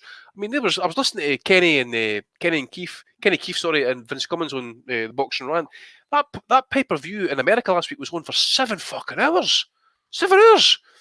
It's an Eddie Hearn special. Do you know why that was so long, Andy? And they had that big intermission that they were moaning about. Apparently, it's because it was so long, they were having to give the cameramen and all them a rest, because they were going to have to be working for so long. All right, so I needed some sustenance and a bit of washing for COVID and all that sort of stuff. Yeah. Eggy Phil's nominated Benson. I've had to unblock Benson to have a look at this one. I shall be reblocking him as soon as possible. Alan Babbage is basically just a human wrecking ball, says Benson. He's tweeted that out. Eggy Phil, let's block Benson back up again, shall we? I'm fed up with Sky and Frank's putting on some shit too, man. Bean's annoying me, going on, we can't show everything. Loma Lopez and Davis Santa Cruz, some of the biggest fights in boxing right now. So I'm gonna vote for Bean, I think. Anyway, Sky Sports Boxing again. Last time we showed boxing on a Sunday, Tony Bellew became world champion on a Sunday evening in 2016. Will Chantel Cameron? Oh yeah, what about Chantel Cameron? Has she boxed tonight yet? No, not yet, mate. I think she's chief support. She's going next, I think. It's going to go on all night, isn't it, this? Anyway, our friend, official Dermo, Tim, jumped in here, Andy. He said, don't let the facts get in the way of showing Tony Leave Me Alone Bellew on the timeline again. Apparently, there was a show involving Lewis Ritson on a Sunday night back in 2017. 2018. Lewis Ritson. It's hilarious. It's hilarious, by the way he's like saying that this is some revolutionary idea, like showing the boxing after the football. Like the fucking Yanks haven't been doing that with the NFL. To everybody's surprise for the last fucking 2 years. Yeah, the lead in off But, PBC, exactly. so they're, as much as they trash PBC, he's jacking one of his ideas there, isn't he? But that's his idea. So evening, Ed. Evening, Eddie. Yeah, I'm trying to find that card actually. Who actually he fought? Give me a second. Was it Paul Highland Jr.? I think he fought on Sunday. Or was it Cardinal? Was that a Sunday? I think that might have been a Cardinal. Saturday. Jordan Gill was on it according to this, I think, was it? Natasha Jonas, Hosea Burton. It was Joe Murray. Joe Murray. Right. Joe Murray. It was, Jordan Gill beat Jason Cunningham. Hosea Burton beat some Croatian dude. Fitzy beat Ismail Tete. So it was Sunday evening. That was 2018. So evening, Ed. Evening, Ed, listening at home with his Corona, getting a good PR boost. Talking to PR boost, Steffi Bull's getting stuck in. Porky's nominated him. Gassed for tonight's live boxing. Think Sunday is a great idea following the football. Be interesting how many extra views it receives. I can see this working and lots more Sundays moving forward. Like the next gen shows. Fucking hell, I don't want them back again. Don't think stadiums would fill on a Sunday though. Hashtag boxing. Off to Rimville Island for Steffi alongside Dominic Ingle. Get well soon, Eddie Hearn. I don't think coronavirus will slow him down much because he's fast car Eddie. I tell you what, these lot are going to be lining up with their tongues out, man. Eddie's going to have the trousers down quick enough. These boys, they're going to have to wind themselves in a bit. Well, I actually asked Eddie in that if he had enough bog roll and that, but then obviously Dominic can lick his arse clean for him and that, I suppose. But what a shameless plug that is. And I'm saying to myself, and I actually sweet said it as well. I says, can you imagine if poor Eddie takes a turn for the worst here? That tweet's getting fucking deleted, isn't it? Because but the song is going to be a lot bigger. Eddie's going to have to fake his own death like that fellow who went off in the canoe. Do you remember him? John Darwin. John Darwin. Ends up in Panama or something And like that. like Costa Rica, I think. So, Eddie, even Ed, you're not going to get Costa Rica for camping hair out in the plugs. garden. You're not going there for hair plugs, you're going there for like a fucking face tuck and that as well, you know. Looking like this.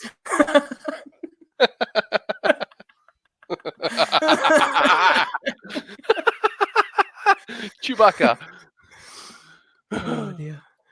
Where's Rob? We've lost him again. That's all the ones I've got, by the way. Oh, he comes back again. Any from you, Andy? Any nominations that I haven't already covered? Yeah, Bernardo Osuna was trying to call that knockout last night and that. I mean, only dogs can understand what he was trying to say and that. He was out of breath. Couldn't hear a fucking word he said. But then he says, "Oh, what a knockout! What a knockout! The leg is absolute."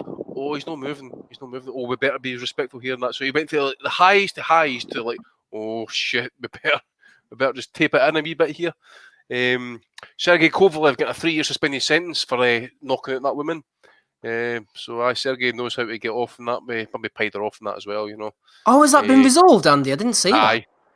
He got 3 years probation, mate. It was TMZ. It was notifying us about that one. He's a lucky boy, you know. It says here, criminal case stemming to an alleged violent incident with a woman in 2018 and a dog.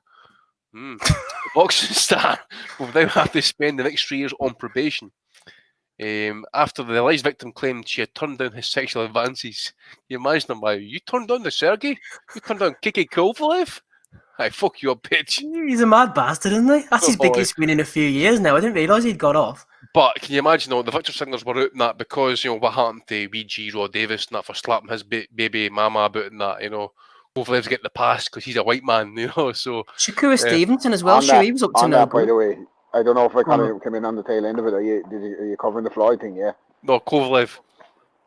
Right, well... Floyd as well. Floyd up for it as well. He was racist towards Pacquiao.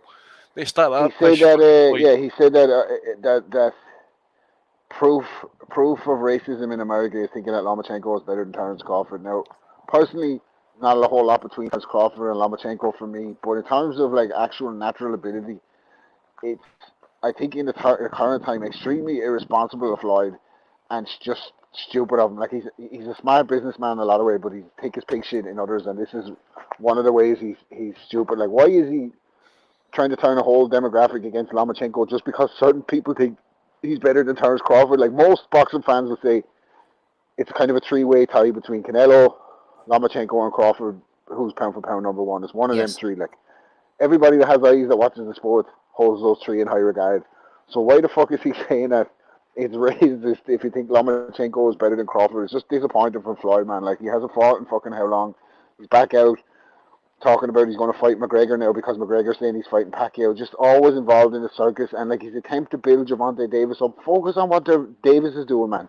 Davis has done fuck all since he's been put in the spotlight. Apart from knocking out Pedraza, he's done nothing but get fat and beat up his baby mom in front of the fucking public eye. So Davis has to do it in the ring. Lomachenko's already done it in the ring. So, you know, that's what he's getting. He's detracted from Lomachenko all the time because people say that Lomachenko would dance around Gervonta Davis and he hates it. Like, so that's where he's getting at with them. Just petty Floyd as usual. Like, bad timing and just leave a bad taste in your mouth here and that kind of shit. Out of one of the greatest fights. Like, you think with all the money he's made and stuff like that, he wouldn't be going on like that. It's absolutely fucking. It's just pathetic, man. He just can't stay out of the fucking public eye, and just to be coming out with shit like that, like, just bad form. No, I agree. He'll do anything to stay in the news.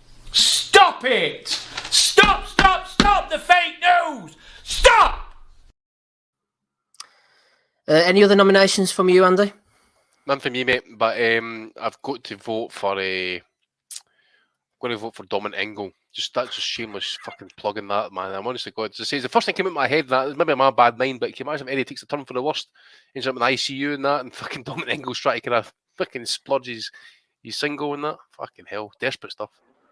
So in 10 days' time, All proceeds go to the Touchwood, Eddie the Hearn Zone fund. have the entire roster of middleweight world champions. So people like Charlo, you've no fights for you. If you want to be a world middleweight champion, you better join the Zone ASAP. Woo! That's what Eddie's working on back at home. Yeah, he was got plenty of time to himself, I suppose, sitting in his mother's basement, one confusedly to his laptop and that. You know, On his Transformers duvet. Locked in his room and that can't go out because he's isolating, you know. I listening to podcasts. But I'll Nobody tell you listened to podcasts back in the day. They all knew now. No, I did they knew, but I tell you what, he missed a trick with the book though. He could have left the book till he caught COVID, and he could have put it in the book, extra chapter for him there. You see. Okie dokie. So you're going for Dominic Ingle, is that right, Andy? Yes. Who are you going for, Rob? I'm going for Bean. Bean's annoyed me this week with that bullshit about not showing Davis. That's hit me hard, that has. Who are you going for, Rob? Can you hear me okay, Rob? I think Rob can't hear me. Can you still hear me, Andy? I can hear you fine, mate. Aye. Seem to have lost rapping Rob Kelly. I had a question for him as well, just as we were about to close out. And he's gone. I can't hear Steve, only Andy. Oh, Rob's jumping off. Let's hope he'll jump back on again. What stage are we at with the fight then? Chantel Cameron's just coming out now, Andy. Overall impressions of the night. Babic got a win. Linus Adofia got a win. Hedges got a win. Aqib Fiaz and now on to Chantel Cameron. Have you enjoyed it? Oh, mate, I'm breathless with anticipation for this fight coming up here. Yeah, can't wait. Yeah, going to break out a bottle of Johnny Walker Blue Label. That's how excited I am about it. You know. Just finishing up Belly of the Week, episode 393, Rob. I have gone for Bean, and Andy has gone for Dominic Ingle. Who are you going for? Yeah, there's a lot. I didn't like the digital. Sorry, I don't want to fucking detract. I don't even know what I was looking for. I don't want to bring it back. Did you mention Dillian White's attack on Alciesta? No, go ahead. Actually, I forgot about that. I thought that was unwarranted. Yeah, Dillian White popped up on one of Alciesta's Instagram posts and called him a wanker, and then Al responded to him and he said, "Oh, don't worry, I'll be seeing you soon, running into you." So a veiled trick from Dillian White to Alciesta. Apparently Dillian White doesn't think that Alciesta is entitled to the opinion that the fella that just fucking flatlined him and had him getting scraped off the canvas by the paramedics after 40 seconds has a chance of beating him in the rematch. So he's taking umbrage with Alciesta saying that he thinks Povetkin is going to win the second fight. How dare he? What's giving him that idea, I wonder. But Dillian White, like, fucking hell, man, like, you know, you root for the guy in times and you want to see him do well, and you acknowledge the fact that he's had pay-per-views without even winning the European title, but who the fuck does he think he is? Like, we know. You know what I mean? Boxing people know. Alciesta knows. We know, man, you wouldn't be up on Sky pay-per-view if you weren't thrown over tables and doing good numbers on Sky and IFL. That's what made your career, not what you did in the ring. Not at the top level, certainly. You cannot say that out of the heavyweights, out of the fellas that everyone else has fought, that Dillian White has faced the best opposition in the heavyweight division. Nowhere near it. He's a B-level fighter, and to hear him then taking it so personally and going after a guy like Alciesta for having an opinion. for having a fucking opinion. Like, Pavecchia fucking flatlined him. What does he think? Does he think everyone's just going to think, oh, that was just a bad day at the office and he's searched for the rematch? Like, it don't work like that. So, yeah, bad form from Dillian White there. Yeah, I agree it was. So we've got a 3-way tie. Just before, a shout out to, I can't remember who it was off the top of my head now, Andy, but the guy who, let me have a look on my timeline. It was James O'Connor who tweeted me this morning saying, pleased to see Baranchyk up at 8. Even the head. Head. Oh, up at 8. Okay, then. Oh, that was a belter, actually, aye. A little veil dig at Eddie there. Kaiser Cobra sent me one in as well, live on air. I'll read it out now. Underneath the Marvin Hagler, John Mugabe round 6 brutal round video on YouTube, Jeffrey Peterson spilt out his heart.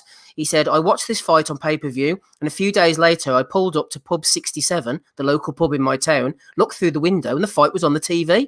I thought to myself, I wouldn't have paid if it was going to be on televised a few days after the fight. I entered the bar and sat down to watch. I hear someone narrating the fight and turn out to be the champ, still with a swollen face, giving the blow-by-blow account. He had bought in the VHS tape for his friends to see. I'll never forget that night, says Jeffrey Peterson. Then the real Marvin Hagler jumped in below and said, it wasn't me, sorry.